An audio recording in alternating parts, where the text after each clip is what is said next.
So we're in the book of yoga.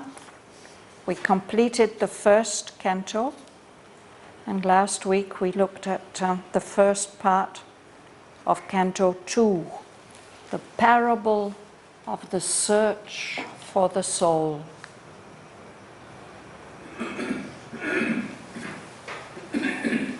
The first canto told us about Savitri's happiness at being united with Shraddhavan, but then of the ordeal of knowing that he must die. And when the rainy season comes, she realizes they have only a year together and that year is passing, and then grief and fear come to her. But she can't share that with anybody. She can't show her grief and her fear.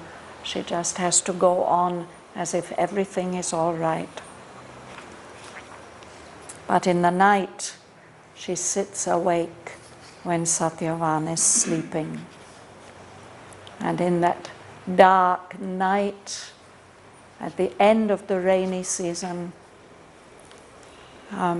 a voice comes to her and tells her that she has to arise and vanquish time and death.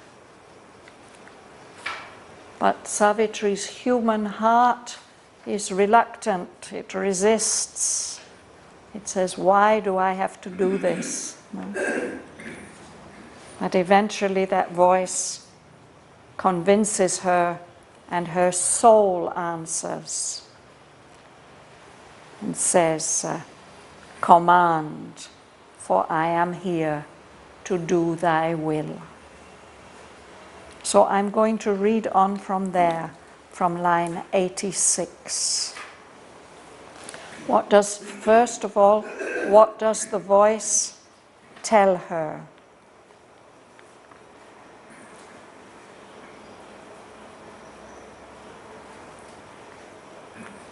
The voice replied, remember why thou camest.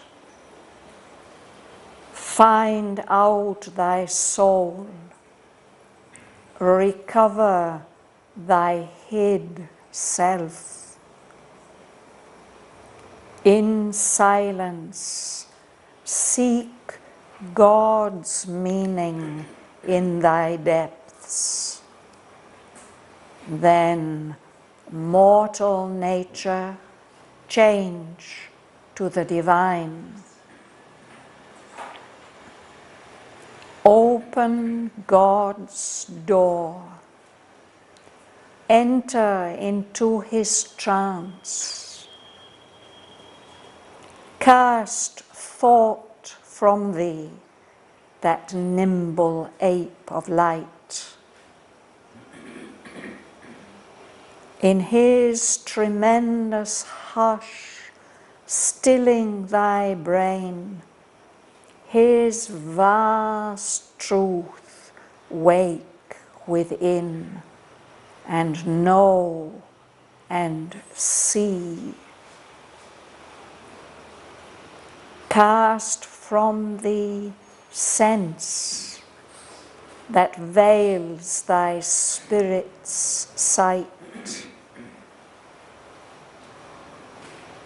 In the enormous emptiness of thy mind, thou shalt see the Eternal's body in the world. Know him in every voice heard by thy soul. In the world's contacts, meet his single touch. All things shall fold thee into his embrace. Conquer thy heart's throbs. let thy heart beat in God. Thy nature shall be the engine of his works. Thy voice shall house the mightiness of his word. Then shalt thou harbor my force and conquer death.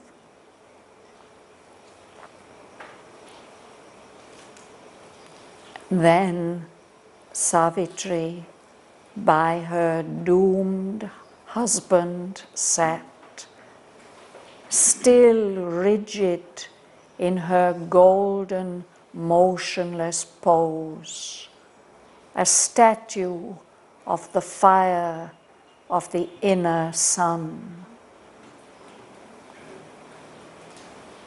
In the black night, the wrath of storm swept by, the thunder crashed above her, the rain hissed, its million footsteps pattered on the roof.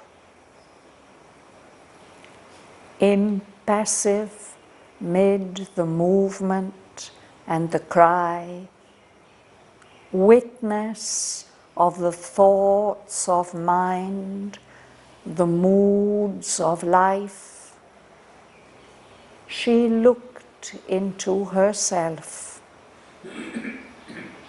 and sought for her soul.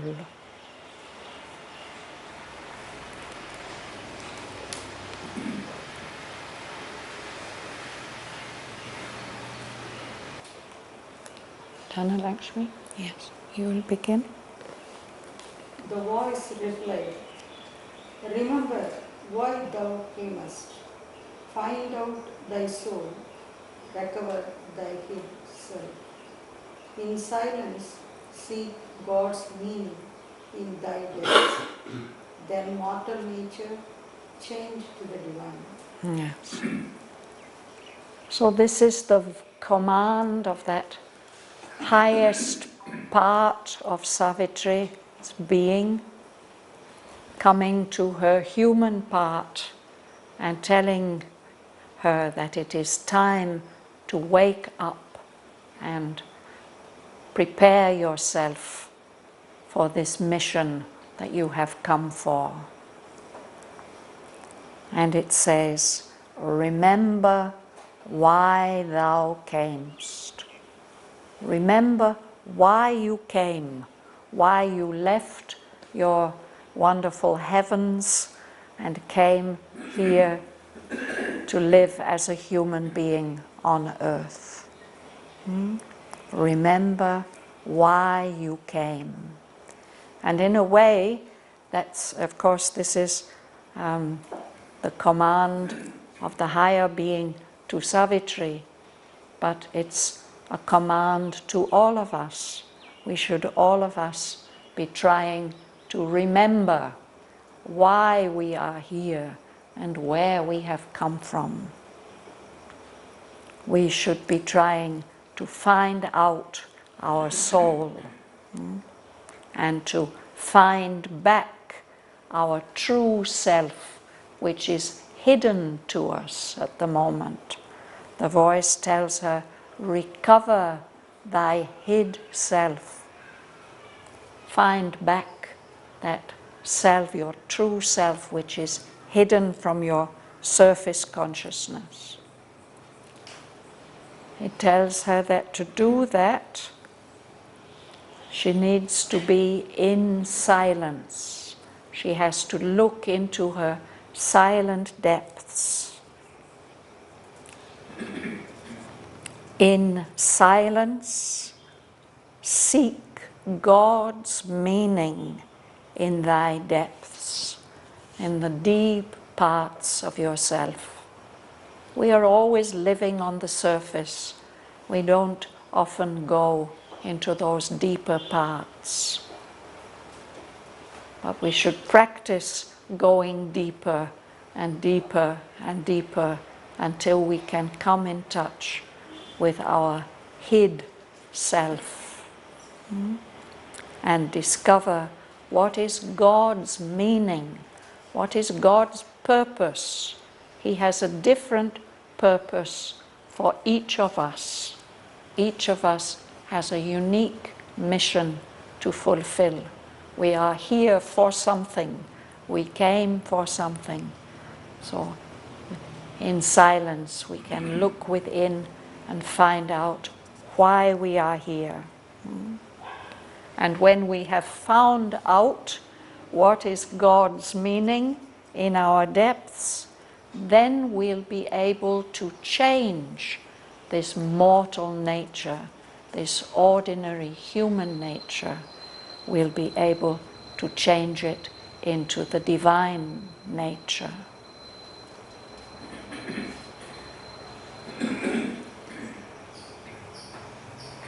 Tamara, you will read the next lines. Open doors don't enter into his trance.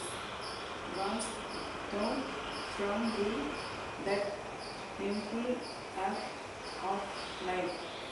In his tremendous hush stilling the bride.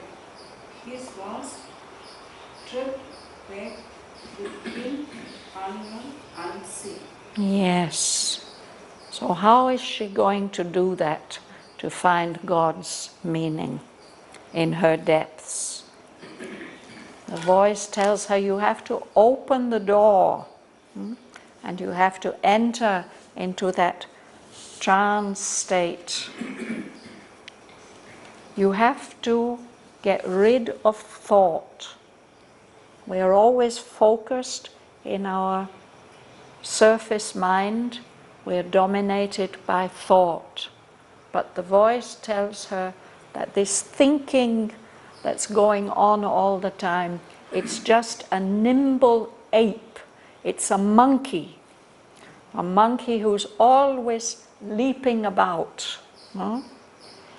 It carries some light. Until we have found God's meaning in our depths, that nimble ape is the best light that we have. But if we really want to go into the silence and open God's door, we have to learn to put that thought at a distance. Cast thought from thee, that nimble ape of light. And in the hush that comes when the thought has stopped, in that divine hush, let the brain stop working. Even if we're not having any active thoughts, there's all kinds of currents, nervous, active movements going on in the brain. And when we try to silence our mind, we become aware of all that activity. So that too has to fall silent, stilling that brain. The physical brain has to accept to be still, quiet, unmoving. Then the vast truth of the divine will wake up, and you will be able to know. Not to know the way we know now, when we have sense impressions and they come into our brain and we interpret them, but really to know, to have knowledge, and to have vision, to be able to see how things really are. So that's one barrier which is there. Then there's another barrier. Uma, will you read? Cast from the sense that breaks the sweet sight, in the enormous emptiness of thy mind, Lord, shut see the eternal body in the world. Know him in every voice heard by thy soul. In the world's contacts, in his single touch. All things shall fall thee into his embrace. Yes. Last time we talked about these words, no? Thee and thou and thy. The first person singular. So, cast thought from thee. But the other thing that we have to silence is the sense. If you try to silence your mind, you will notice that all the sense impressions become very noticeable. What you hear, what you feel, everything. When we are thinking, we may not pay much attention to those things. But when the thought falls silent, then the sense impressions become very dominant. That sense, all those sense impressions that are linking us to the outside world, are veiling, covering up the power of vision that belongs to our spirit, to our true self. They veil thy spirit's sight. No? So only when all those sense impressions also have been pushed to a distance, then you will feel the enormous emptiness of thy mind. When the mind becomes empty, then you will be able to see. That's what it said, no? You'll be able to see the Eternal's body in the world, to see the world inhabited by the Divine Presence. See that all these material things form the body of the Eternal.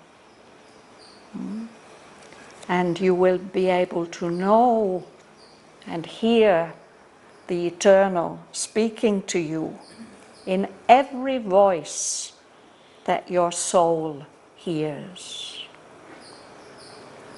You will be able to feel the embrace of the Eternal in all the world's contacts, everything that touches you and that you touch, you will feel that it's the Lord who is touching you. In the world's contacts, meet His single touch. All things, everything that's in the world, will fold you into His embrace, the embrace of the Divine.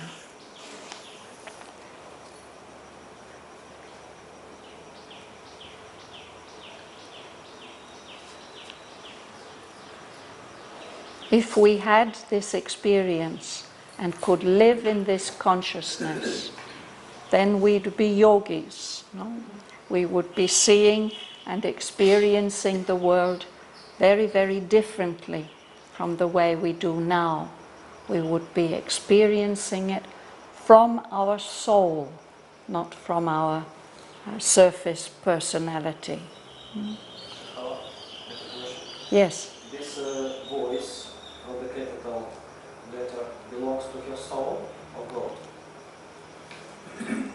It says at the beginning, it says that a summons from her being's summit came.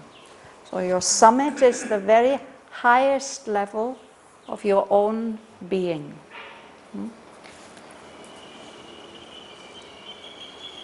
And then on this page, there's a power within her that answers to that voice, and it says, I am thy portion here, charged with thy work. This is, I think you can say, her individual soul, her psychic being.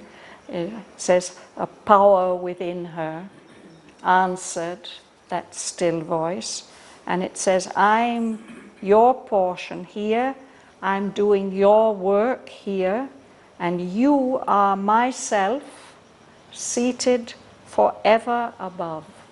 So here within us, there's our psychic being, but it's connected with our true eternal self above. Yeah?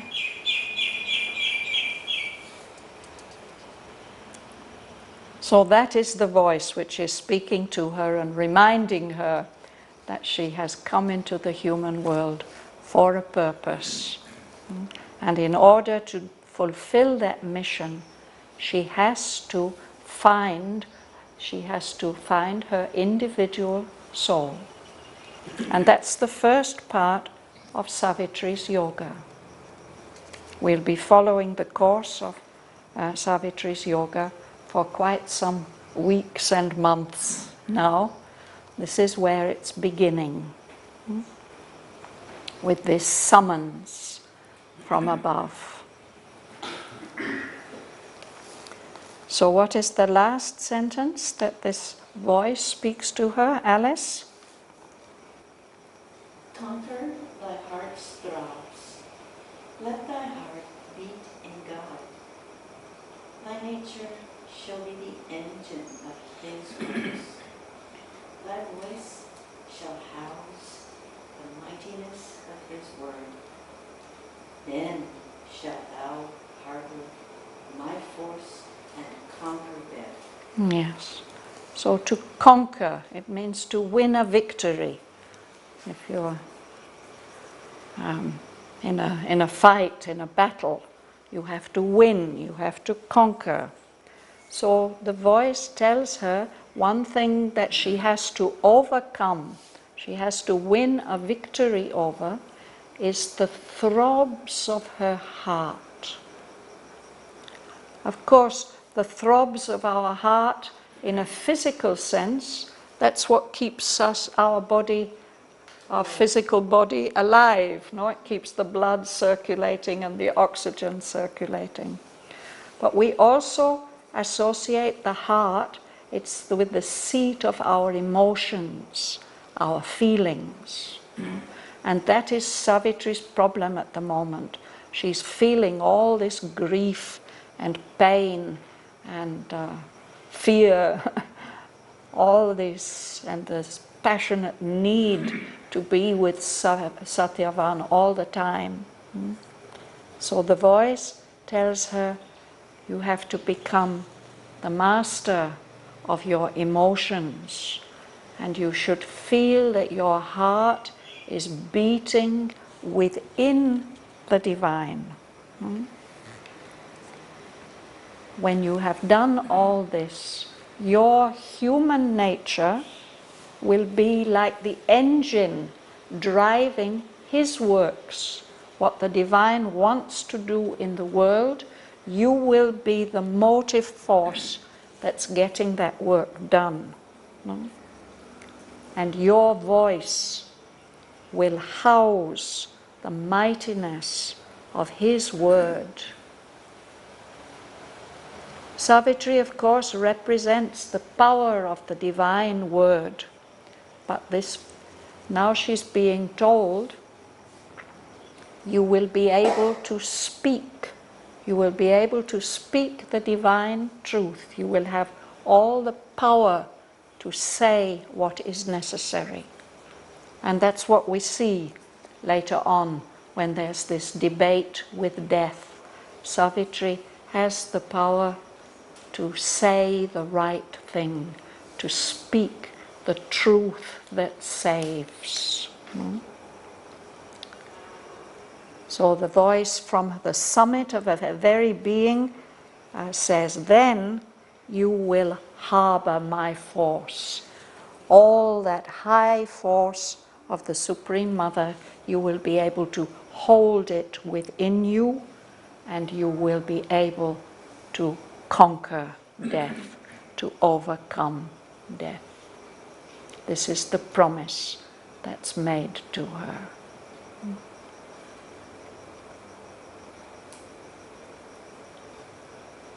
Tatiana. Then Savitri, by her grown husband, sat, still rigid in her golden, motionless pose, a statue of the fire in the sun. Yes. So there she is. It's the night time. Satyavan is sleeping. She knows that he is doomed, that he has to die very soon. She sits there. She's been sitting and hearing this voice, having this dialogue. She continues to sit like that, rigid, unmoving, in her motionless pose, in the same position, without moving, absolutely concentrated. And again he says, golden. She is golden. Her color is golden. No? So she's like a golden statue, he had said before, no? A rigid golden statue of motionless trance. That's in line 16. So she's still like that, still rigid in her golden, motionless pose. She's sitting like a statue, but a statue of the fire, of the aspiration, the intensity, the burning light of the inner sun. That true, or that individual sun, the representative of the highest form of the sun, which we carry within us.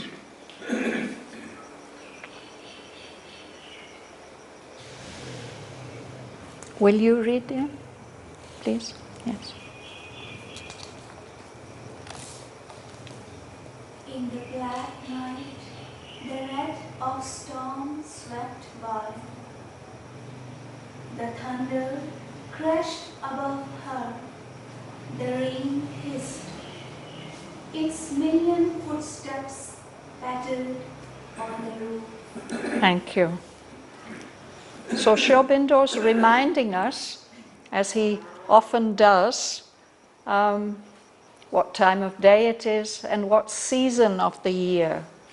This is the ending of the rainy season. So it's in the black night. There's a storm outside, such as we had recently. The wrath means anger. All the anger of the storm, the thunder and the lightning, it passes her by. The thunder crashes above her. The rain is coming down very strongly. It's making a tremendous noise, hissing. It's million footsteps, all the raindrops like tiny feet making a sound on the roof, on the peat roof. No? That's what's going on around her.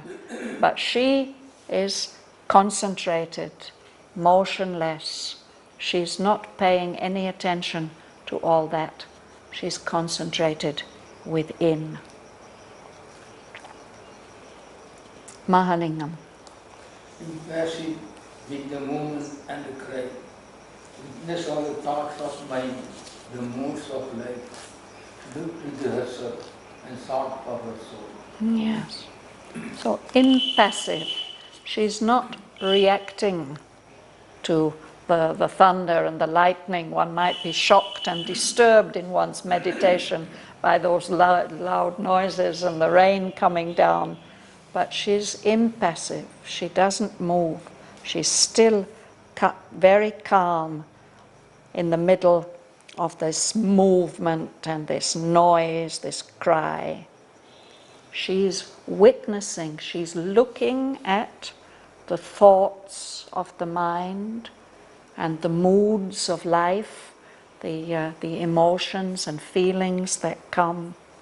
She's looking into herself and seeking for her soul. So here we have only looked at 1, 2, 3 and a few lines. This canto now goes on for many more pages. It goes on for 10 more pages.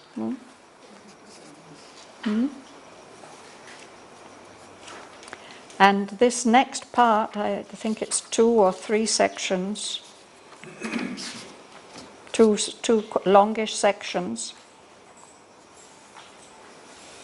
It's a part of the poem which often we don't pay much attention to it. The next canto is about the entry into the inner countries, and that's very, very interesting how Savitri starts to explore her own being. First the subtle physical, and then the vital, the mental, and then even deeper. And then she has other experiences on this search for her soul. She doesn't have the experience of the finding of the soul until we come to Canto 5. But before all that starts, she has a dream or a vision here at the very beginning of her yoga, her process of inner self-exploration. It's a dream disclosed to her the cosmic past. She sees the whole history of the universe. So we'll read a little bit about that today. We'll see how far we can go. Gumsun, would you read? The dream disclosed to her the cosmic past, the great sea and the mystic origins, the shadowy beginnings of a world of fate, a lamp or simple lightning hidden truth. Imagine to her the world's significance. Yes. So this is a kind of gift that is given to her, a dream revealed to her the cosmic past, the past of the universe, of the manifestation. She sees the crypt seed. Well, we all know what a seed is, no? The seed of a plant, it will grow. This word crypt is not so familiar.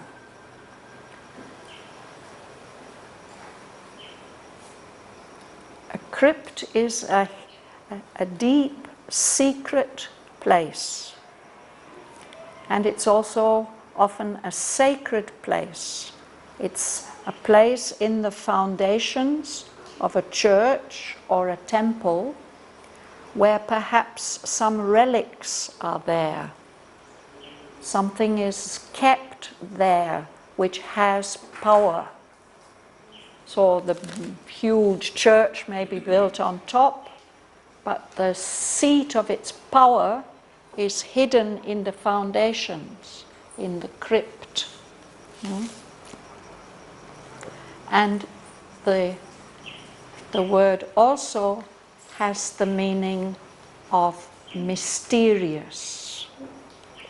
There are people who love to do crossword puzzles. And if they're very good at crossword puzzles, then they will choose to do cryptic crossword puzzles, ones that are very, very difficult to solve because the clues that are given are in themselves puzzles. So if something is cryptic, it is mysterious, hidden. So all those suggestions are here in this expression, the crypt seed. There's a hidden, secret seed to the universe that's carrying a mystery. The crypt saying is so much meaning in smaller, it's also said crypt saying. No? A cryptic saying. Yes. computer codes also. You encrypt things, you make them difficult to decipher. Yes. So she's allowed to see that seed. She's allowed to see the origins, the mystic origins of the universe, the shadowy beginnings of world fate. Fate is what has to happen. It's fixed, but it has to happen because of something that happened in the very beginning. The physicists tell us that all the rules of matter, all the laws of matter, are determined by what happened at the moment of the Big Bang. And it's true on the subtle levels as well, that everything that is unrolling in space and time is determined, is fated by that crypt seed and the mystic origins. They express themselves in the shadowy beginnings of world fate. So this knowledge is given to her in the form of a lamp, a light in the darkness, a lamp of symbol. Things are not shown to her in their essence, but in symbolic form. This lamp of symbol lights up for her truths that are hidden, and it gives her an image, a series of pictures that reveal the significance of this world, this material universe that we live in. You'll read? Yes. In the indeterminate formlessness of self, creation took its first mysterious stage. It made the body shape a house of soul, and matter learned to think and person view. She saw space peopled with the seeds of life, and saw the human creature born in time. Yes. So she's seeing the whole history of the universe. From the beginning, in the beginning there was formlessness. Nothing has taken form. It's indeterminate. We can't see any distinct features, forms, shapes, movements. And that indeterminate formlessness is actually a state of existence, of consciousness. It's the indeterminate formlessness of the one self from which all this universe has emerged. So the first steps were taken in that indeterminate formlessness. The work of creation took its first mysterious steps. And that creative power, it made the body shape, the forms, the outer forms, a house, a place where soul can live. And because soul can live in matter, then matter can learn to think, can learn to live first, and then it can learn to think. And because it's inhabited by soul, this physical form with its living force and its power of thought becomes a person, a distinct personality. We were talking about it yesterday as we read the Life Divine. No? How do people become so different from each other? It's because of the crypt seed which is within them. No? So she saw this process by which the self spread out as space gets filled, peopled with the seeds of life. And she saw further along in the evolutionary process the human creature being born in time. So this is just a short summary of the whole process. And now he's going to explain that process, that evolutionary process, in more detail. At the back, sir, would you like to read? Yes? Thank you. At first appeared a dim, half-neutral type of being emerging out of infinite naught. A consciousness looked at the inconscient vast, and pleasure and pain started in the insensible void. Yeah, so this is the beginning of things. There's that indeterminate formlessness. And the first thing that happens in that is a dim, half-neutral tide, some kind of movement of force. A tide suggests a sea, an ocean. An ocean doesn't really have a form. It's a tide of being, of existence, emerging out of infinite nothingness. Something comes that we feel, oh, it exists. And where that being appears, that tide of existence, then consciousness is also there. Wherever there is existence, there is also consciousness. So that consciousness looks at this vast, inconscient material universe. It perceives it in some way, not the way that we see it with our senses, but in some other more direct way to start with. And along with that, there's the expression in the creation of Ananda. Here it expresses itself as pleasure and pain.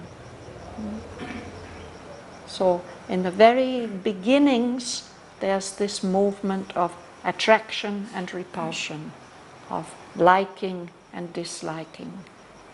And that starts to form things. No?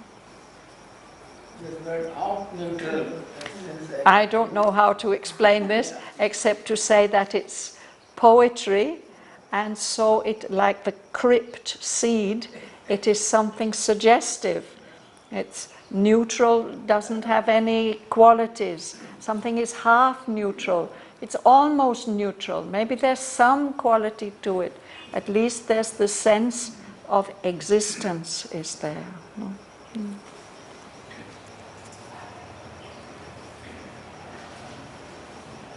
Joel.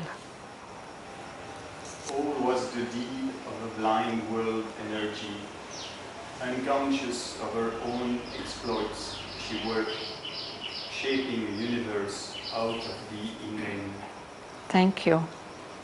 So everything that happens in this universe is done by a world energy, this form that the creative mother takes in the material universe. She takes the form of a blind world energy. We can say Prakriti if we want to put that label. Something that seems to be unconscious, that can't see what it's doing. It's just a force. Everything gets done by that force that works unconscious of what she's doing, unconscious of her own exploits. Exploits are great achievements, actually. That blind world force has done so much.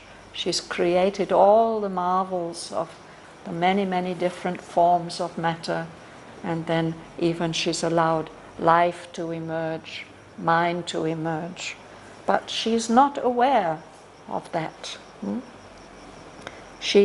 What she's doing is she's shaping a universe, a cosmos, a harmonious whole where all the parts are interconnected. She's shaping that out of the inane. If we say that something or somebody is inane, we mean stupid, foolish, meaningless. Their behavior is incoherent, inane. If we look at the root of the word, it means without a soul, soulless. So at the beginning there seemed to be this indeterminate formlessness, this soullessness.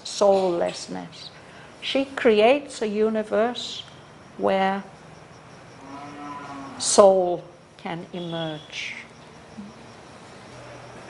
We'll just read one more sentence. Sergei, would you like to read? In fragmentary beings, she grew aware, a chaos of little sensibilities, gathered around a small ego's pinpoint head. In it a sentient creature found its voice. It moved and lived, breathing, thinking whole. Yes. So, how does that blind world energy begin to become conscious? She becomes conscious in these fragmentary beings, these little separated beings that emerge. A chaos of little sensibilities. Sensibilities, it's what you feel. Feelings. They are chaotic, but they somehow get organized around something, around a pinpoint ego, a tiny little point which is aware of those feelings. So on that basis, a sentient creature, a feeling, a creature that is aware through the senses, can find a base. That's its center. It's not just flowing in a sea. It is organized. There's a little pinpoint head there. So that around that, a sentient creature emerges, which can move, which can live, which can breathe, which can even think. It becomes a whole with qualities and capacities. It is miraculous. This is what the world energy has nursed out of that crypt seed of the beginning.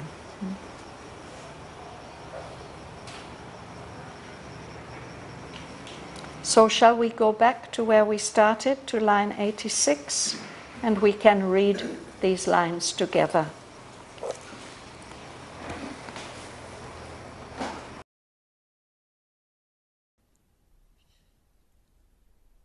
The voice replied, "Remember why thou camest. Find out thy soul, recover thy hid self. In silence seek God's meaning in thy depths. Then mortal nature change to the divine. Open God's door, enter into his trance. Cast thought from thee, that nimble ape of light. in his tremendous hush, stilling thy brain, his vast truth wake within, and know and see. Cast from thee sense that veils thy spirit's sight. In the enormous emptiness of thy mind, thou shalt see the Eternal's body in the world. Know him in every voice heard by thy soul. In the world's contacts meet his single touch. All things shall fold thee into his embrace. Conquer thy heart's throbs. Let thy heart beat in God. Thy nature shall be the engine of his works. Thy voice shall house the mightiness of his word. Then shalt thou harbour my force and conquer death.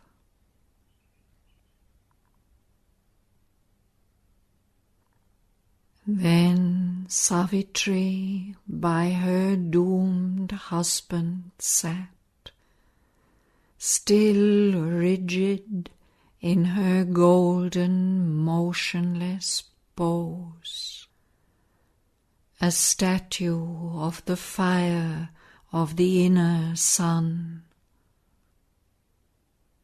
In the black night the wrath of storms swept by, the thunder crashed above her, the rain hissed, its million footsteps pattered on the roof.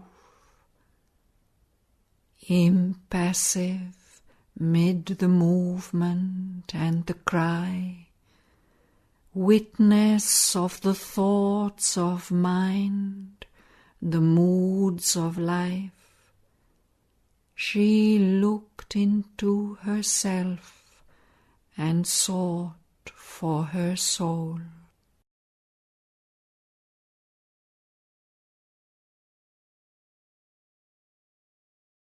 A dream disclosed to her the cosmic past, the crypt seed and the mystic origins, the shadowy beginnings of world fate. A lamp of symbol lighting hidden truth imaged to her the world's significance.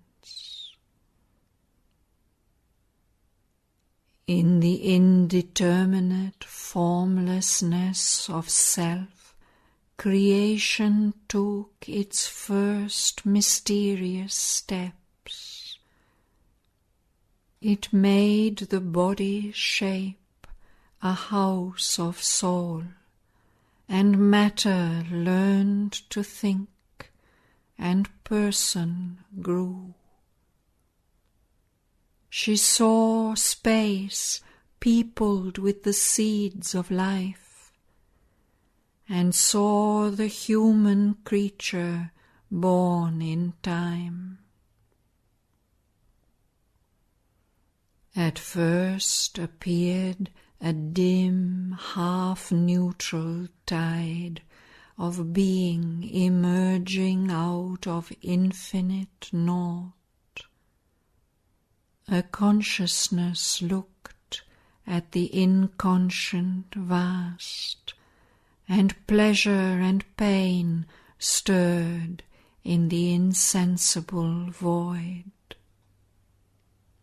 All was the deed of a blind world energy, Unconscious of her own exploits, she worked, shaping a universe out of the inane.